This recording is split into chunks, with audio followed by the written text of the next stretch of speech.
Et à mon avis, cette marche a été autorisée suite à ce qui s'est passé au Maroc. Restons sur le sujet algérien. Parce qu'on... Pour répondre à la grandiose marche de Rabat, notamment,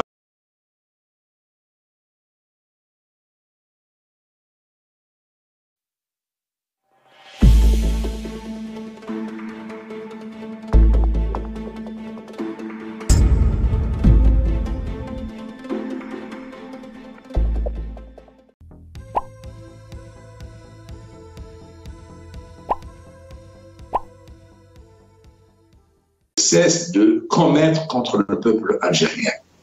Alors, d'abord, je suis content pour ces Algériens qui ont pu enfin sortir et montrer à la face du monde que l'Algérien n'est pas insensible à ce que subit le peuple palestinien à Gaza, mais surtout que le peuple algérien, finalement, a donné une leçon à ce régime pour lui dire qu'il s'est discerné entre manifester son soutien pour le peuple palestinien et exprimer sa haine contre ce régime criminel qui l'empêche de manifester spontanément. Ça aurait été mieux d'éviter cette mise en scène, parce que c'est une mise en scène. Ça aurait été mieux parce qu'on voit les chaînes télévision algériennes qui diffusaient pratiquement toute la journée ces marches et c'était donc sous contrôle. J'aurais aimé, avant-hier soir, quand il y a eu le bombardement de l'hôpital de Gaza, quand des gens sont sortis, ils ont été arrêtés. Dont un chef politique, Abdelazar Moukri, qui était sorti, qui a été arrêté. Un autre jeune Aaron a été arrêté. C'est-à-dire on a empêché les Algériens de sortir spontanément, comme l'ont fait tous les peuples dans d'autres villes du monde, et notamment chez nos voisins marocains, chez nos voisins tunisiens, un peu partout. Et au moment où Gaza était sous les bombes, au moment où on bombardait un hôpital civil, les peuples manifestaient partout dans le monde contre les Algériens étaient empêchés. Et ils attendaient cette mise en scène du jeudi. Et pourquoi le jeudi? Ta question on va revenir sur cette question, Hicham Abboud. On va revenir sur cette question, pourquoi le jeudi. Hamid Lelou, comment peut-on expliquer donc cette autorisation des marches aujourd'hui, alors que ça a été dit par Hicham Abboud, les manifestations étaient interdites? Surtout, donc au début de cette guerre, on a vu des marches, par exemple, Hicham Abboud a cité au Maroc, mais aussi en Tunisie, un peu partout dans le monde, même dans les capitales occidentales, chez vous aussi à Washington. Pourquoi il l'a autorisé maintenant? Est-ce que vous pensez que c'est une pression populaire et aussi pourquoi le jeudi? La question a été posée, je vais revenir aussi par rapport à cette question à Hicham Abboud. Hamid Lelou. Alors, moi, de mon côté, sans diatribe aucune, sans haine, je doute de la sincérité, bien sûr, de cette marche. Je ne doute pas du peuple algérien, des gens, des individus, hommes, femmes, petits et grands, qui sont sortis pour exprimer leur soutien aux Palestiniens. Ça, c'est quelque chose de très naturel. Pourquoi je doute de la sincérité des marches qui sont organisées par le pouvoir et ses relais satellitaires, c'est le manque de spontanéité. Quand il y a un événement aussi grave que ça, vous n'attendez pas pour réagir. Déjà, il faut avoir des réactions très précises, fermes et franches par rapport à ce qui s'est passé, à travers des condamnations diplomatiques, ce qu'on n'a pas vu parce qu'ils sont restés dans des annonces très laconiques, très générales, il n'y a pas de spécificité. Et puis là, ils se sont retrouvés obligés d'organiser ces sorties parce que d'autres capitales l'ont fait et surtout celle du Maroc. Là où je ne suis pas d'accord avec mon ami Hicham, la marche du Maroc n'a pas été spontanée, elle a été aussi bien cadrée, bien préparée par les Marocains. Et les Algériens, à mon avis, le régime algérien, la pression était venue du côté marocain. Comment se fait-il que les Marocains puissent organiser une marche pro-palestinienne et on ne peut pas? Alors ma lecture est que les Marocains l'ont fait parce qu'ils veulent véhiculer cette image de monarchie constitutionnelle. Ils contrôlent vraiment la sécurité et les masses au Maroc. Et surtout, c'est un grand alibi. En fait, c'est une grande opportunité pour les Marocains pour organiser une marche pareille. C'est pour dire au monde, vous voyez, Tatbir avec les Israéliens, ça ne veut pas dire qu'on a vendu la cause palestinienne. Au contraire, on a signé les accords pour récupérer le Sahara occidental, la reconnaissance par les États-Unis et Israël, mais on n'a pas vendu notre âme, on n'a pas vendu la cause palestinienne. Et c'est là où je pense que le régime algérien s'est fait dribbler et dépasser parce qu'ils s'embêtent et ne réfléchissent pas. Et à mon avis, cette marche a été autorisée suite à ce qui s'est passé au Maroc. Autrement, ils ne l'auraient jamais autorisée. Et la pression populaire, j'aimerais bien croire que c'est la pression populaire, mais j'ai eu beaucoup de messages d'amis hirakistes d'Algérie qui m'ont dit mes enfants, nos enfants ont été libérés des écoles ce matin à 10 heures et accompagnés vers les marches. Les syndicalistes, c'est la même chose.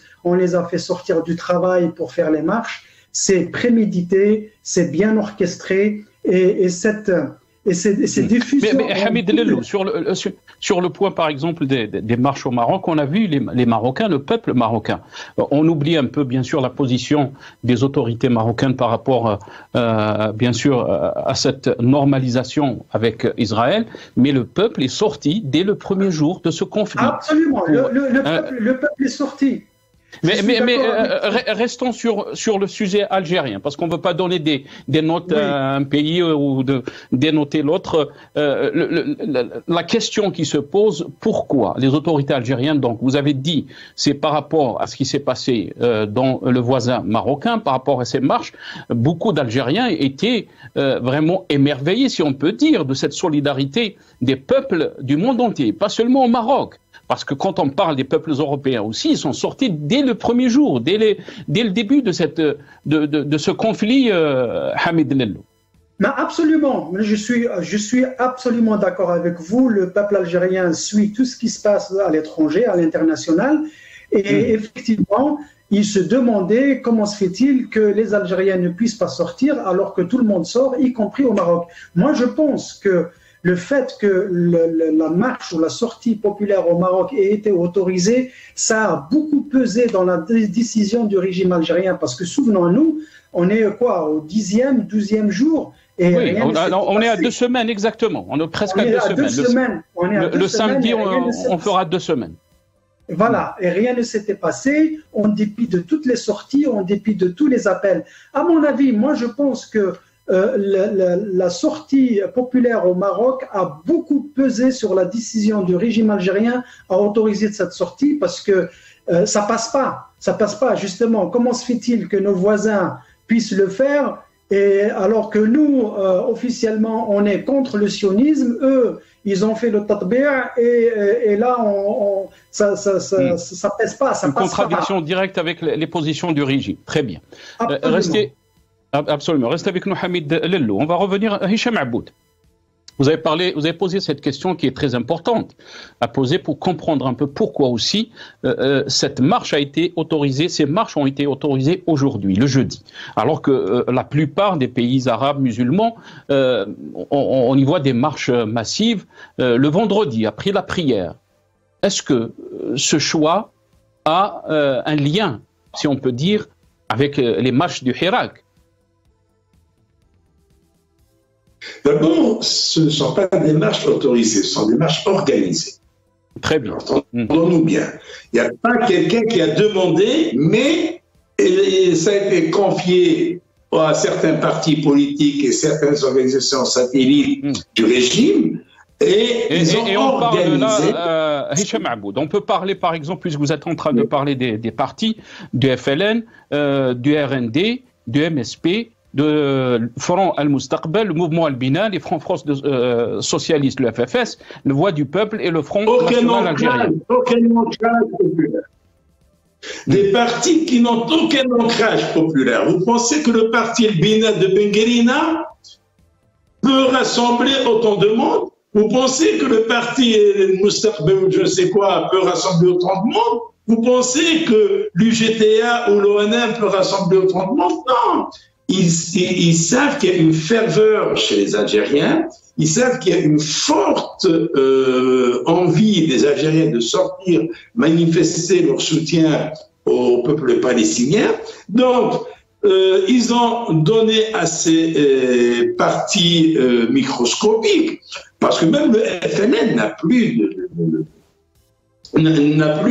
la popularité qu'il avait avant. Il n'a rien à voir avec le FLN de la guerre de libération. Le RND également, un parti né avec ses moustaches, c'est connu depuis le début, un parti qui est issu de la fraude électorale. Ce ne sont pas ces partis qui peuvent mobiliser autant de monde. Donc, on a confié à ces partis la mission d'organiser cette marche pour répondre, comme l'a si bien dit mon ami Hamid Lello, pour répondre à la grandiose marche de Rabat, notamment c'était elle qui a frappé les esprits, bien qu'il y ait eu des marches un peu partout dans toutes les villes du Maroc, mais c'est celle de Rabat qui a frappé les esprits. Donc, il fallait faire comme eux, on ne peut pas être du reste, d'autant plus que partout dans le monde, les gens sont sortis manifester. Absolument. Maintenant, le choix de la journée du jeudi. Pourquoi? Parce que, d'ailleurs, Hamid vient de le dire, on a fait sortir des enfants des écoles pour les emmener manifester. On a fait sortir les travailleurs pour les emmener manifester. C'est-à-dire que tout doit être contrôlé, tout doit être sous contrôle de ces organisations satellites et de ces partis larbins à qui on a confié cette mission d'organiser ces marches. Et donc, pour que ça soit sous contrôle, pour que ce ne soit pas spontané, parce que si c'est un vendredi, on peut pas faire sortir les gens de leur lieu de travail. Cette journée, Hicham Abou, désolé, je vous ai coupé la parole. Cette journée, c'est une journée où les Algériens travaillent. Ouais. Donc, la journée de demain, le vendredi, le samedi, c'est le week-end en Algérie. Donc, pourquoi ils ont choisi donc une journée où les Algériens travaillent?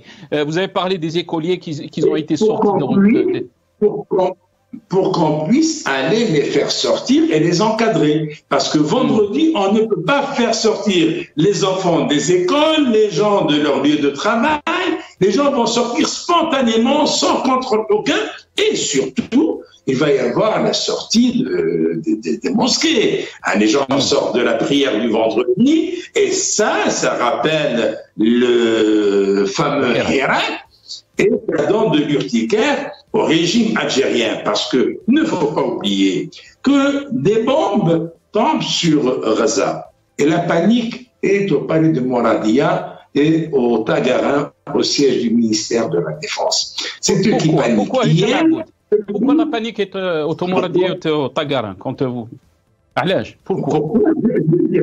Je vais dire pourquoi. Parce que tout mouvement de masse, et là on s'attendait à ce mouvement de masse, finalement il a été très bien contrôlé, il faut le reconnaître au régime. Il a bien contrôlé ce mouvement de masse, il l'a organisé, il l'a canalisé, il a lâché ses troupes et